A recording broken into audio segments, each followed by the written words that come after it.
The average age for marriage is now the highest it's ever been. Men at 30, women at 28. That's almost a full decade later than just 2 generations ago, when in the 50s the average age for marriage was 22 and 20. Back then, things were a little different. Only 24% of college students were female. Today, most of the college students are female. In fact, in every OECD country, there are more females than males with bachelor's degrees. By the end of the 50s, 0% of people had met on a dating app. Today, 80 million Americans are using dating apps. That's 1 in 4 people. And it seems to be the case that in this increasingly connected world, women are asking a common question: where have all the good men gone? In this video, I want to evaluate this claim. Have the good men really disappeared? Or is it just an illusion that there are no good men left? Well, as it turns out, it's a little bit of both. There are 3 factors at play here, and I'm going to break down each of them for you. The first is the numbers game. Are women outnumbering men? The second is the shifting standards phenomena. Are women in the modern day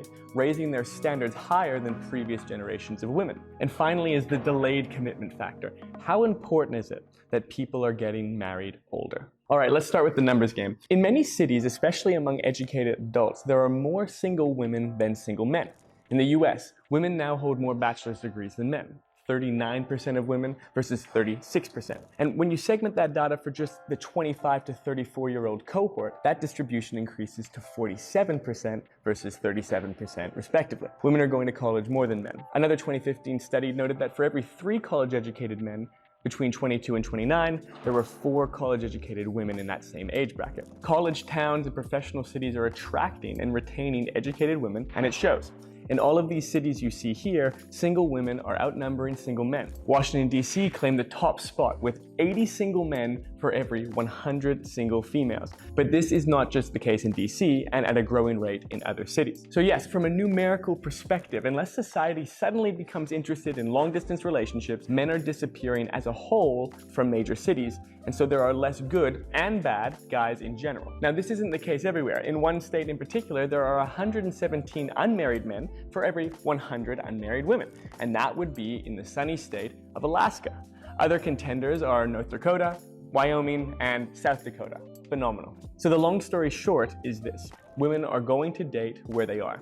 Metropolitan cities attract college-educated people. Women are going to college more than men, and so women find themselves in cities at disproportionate rates than men, making them less likely to find a good man. That's number 1, but let's take a look at shifting standards. You've likely heard about the female delusion calculator. It allows women to design their ideal man based on height, age, race, earning power, controlling for obesity, and filtering out already married men. Then it tells them, using the data from the Census Bureau of the United States, how likely they are to find that man. For example, if a female wanted to find a man that was not married, any race, at least 6 feet tall, and not obese, and earning at least $100,000 per year, the chances of her finding that man are 0.67%. Not 6.7%, 0.67%. Renowned author Lori Gottlieb wrote a book called The Case for Settling for Mr. Good Enough, where she outlines a variety of tendencies in the dating world between men and women. For example, women tend to rule out men for things like height, income, or quirks that don't align with their ideal man, whereas men are statistically less picky. She quotes a survey which found that women reject 80% of men on dating sites, while men reject only about 50% of women. Now, in a world where men are outnumbering women in the dating apps 9 to 1, this dichotomy creates a massive divide. What is that divide? Well, it turns out that because of this pickiness, 20% of the men receive 80% of the swipes. Now, we can't forget to mention that women typically date across and up, while men typically date across and down. That's not always the case, but it is true in general. Women's standards for partners in educational attainment, income, fitness, maturity have risen alongside their own gains in those same areas. But what is happening to men? Well, if you watch my previous video on the current state of men in 2025, you'll recall that men are receding in all of those areas. Not metaphorically, but literally. They are weaker, more lonely, have less purchasing power, and less friends in general than their grandfathers did when they were their age. You can see the issue here. If women want to date across and up, but women are getting better at light speed while men are gradually getting worse, there are less eligible men for those women. Finally is the delayed commitment factor. It's no secret that both men and women are getting married later. men are getting married later because they choose to propose later, and women are getting married later because men choose to propose later. Marriage ages were at their lowest in 1950, with men marrying at 23 and women at 20. Those numbers are now 30 and 28. What is now becoming known as the midlife marriage is more common than ever. Midlife marriages make up approximately 49% of marriages for men and 40% of marriages for women. How does this play into our evaluation of the statement that there are no good guys left? Well, let's bring back Lori Gottlieb.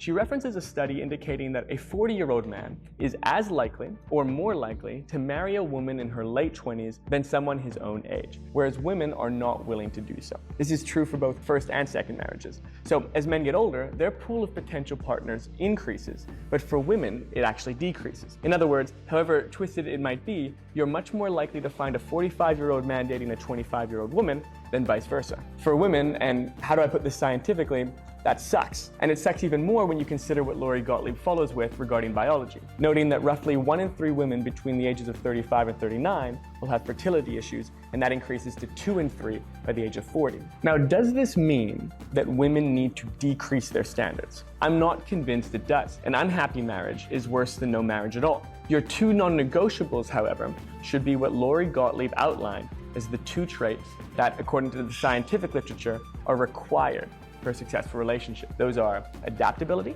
and emotional stability. Can your partner adjust when life throws its inevitable challenges their way? Or does it paralyze them, frazzle them beyond a reasonable limit? And is your partner even-keeled, supportive, and resilient rather than reactive or volatile when those same challenges occur? Still, my favorite quote to date is that people show you their personality in the good times and their character in the bad times. Is your partner adaptable and emotionally stable in the bad times? And to the men watching, look, in 1970, it was virtually guaranteed that you would earn more than your female counterpart, have more friends since work proxied as a social club, have a stronger career and therefore a higher status in society. Those days are gone. The assumption of higher social value based on gender is a thing of the past, and it's never changing back. What makes you valuable is you being valuable. So men should consider 2 things. Firstly, challenging themselves with being okay dating up. If you feel intimidated by your partner, good. That's her challenging you to become a better version of you. The research is clear that women consistently feel the need to make themselves smaller so as to not bruise the ego of their man. This logic ought to be flipped on its head. If she out-earns you, great. I bet you're going to work harder for it. If she's fitter than you, awesome. How much more motivated are you going to be to go to the gym? If she's more attractive than you, phenomenal. You're going to dress better and have better self-care. And the second item is this: become the person that you want to date. If you want to date an attractive woman, become an attractive man yourself first. If you want a woman that has strong friendships and is a good friend to others, ask yourself, are you a good friend? Do you remember your friends' birthdays, big events coming up for them? Do you invite them out for one-on-one catch-up? The truth is this: write down what you want in a girl and then become it.